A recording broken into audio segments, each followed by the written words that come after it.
आज सकाळी सकाळी त्रिशू आणि त्रिशू पप्पाची लपाछपी खेळणं चालू होती. चला म्हटलं मग मी तुमच्यासाठी मस्त स्वयंपाक करून आणते. तर माझ्याजवळ स्वयंपाक करायसाठी खूप सारे ऑप्शन होते भाजी करायसाठी. तर मग कोबी, मटरचे दाणे, आलू, वांगे, मी म्हटलं जाऊ दे सगळे आज एकत्र मिसळून मिक्स व्हेज भाजी बनवूया. मग नंतर मी ही मस्त भाजी बनवली. हे बघा किती छान दिसत आहे आणि खूप टेस्टी बी वाटत आहे. मग नंतर आम्ही जेवण वगैरे केलं.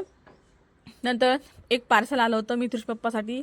यामध्ये एक सरप्राईज गिफ्ट होतं. नंतर तिशू आणि मी मस्त आम्ही दोघीजणी पॉपकॉर्नसाठी भांडणं करू लागलो होतो. तिशू त्या याच्यावर टाकत होती पॉपकॉर्न आणि आम्ही दोघी पॉपकॉर्नसाठी कोण उचलते असं म्हणून आम्ही दोघीजणी खेळू लागलो होतो. मग नंतर मी जेवण वगैरे केलं. नंतर मग त्रिशू पप्पा आले. त्रिशू पप्पाला मग पार्सल दिलं. तिशूनच पार्सल दिलं होतं. तर पार्सल खोलल्यावर त्याच्यामध्ये निघाले होते शूज. मी हे शूज बनवले होते फ्लिपकार्टवरून त्रिशू पप्पासाठी. व्हिडिओ आवडला असेल तर लाईक करा, सबस्क्राईब करा. भेटू पुढच्या व्हिडिओमध्ये.